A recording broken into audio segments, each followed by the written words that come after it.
उपसभाध्यक्ष महोदय, सबसे पहले मैं आपको धन्यवाद देना चाहती हूँ कि आपने मुझे इस दल बदल प्रतिवेदन पर बोलने का मौका दिया।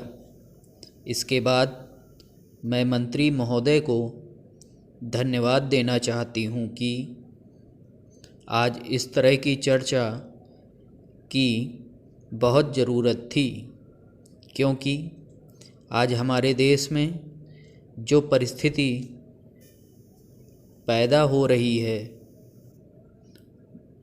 दल बदल के कारण, उसकी वजह से न केवल हर राजनीतिक पार्टी को बल्कि हर एक को बड़े असमंजस में पड़ जाना पड़ता है। देश की जनता को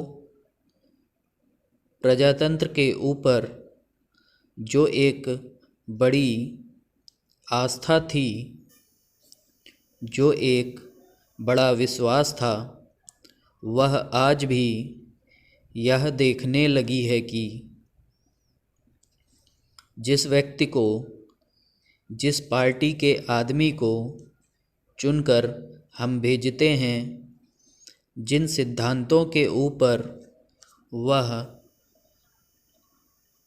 हमसे वोट लेता है, जिस चीज़ पर वह वचनबद्ध होता है, जिस सिंबल को दिखाकर हमसे वोट लेता है, वह बाद में चुन लिए जाने के बाद अपने सिद्धांतों को, अपनी आस्था को,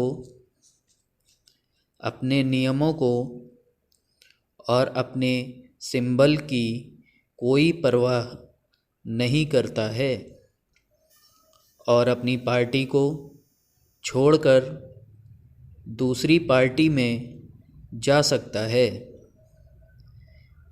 या दूसरी पार्टी बदल लेता है।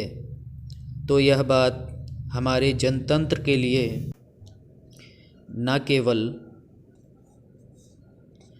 अशोभनीय है, बल्कि एक अत्यंत दुखद घटना है। इस बात पर हम तुरंत ध्यान दें। जैसा कि बहुत से माननीय सदस्यों ने कहा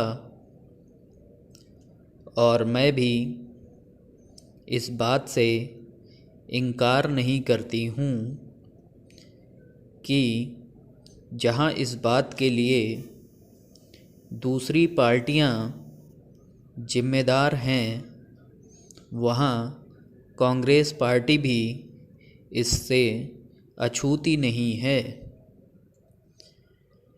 सच्चाई को हमेशा कबूल कर लेना चाहिए और अपनी खामियों को मान लेने में कोई बुराई नहीं है। मैं इस बात को मानती हूँ कि कांग्रेस में भी कुछ खामियां हैं और हमने भी कुछ गलतियां की हैं। समाज में जिस तरह के व्यक्ति होते हैं, उन्हीं में से हर पार्टी में व्यक्ति चुनकर आते हैं, वही नुमाइंदे आते हैं।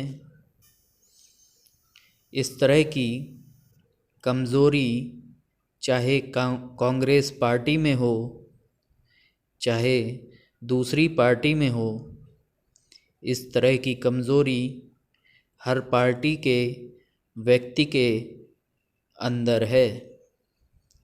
इन कमज़ोरियों की वजह से अगर कोई पार्टी किसी दूसरी पार्टी पर दोषारोपण करती है तो यह अनुचित ही है।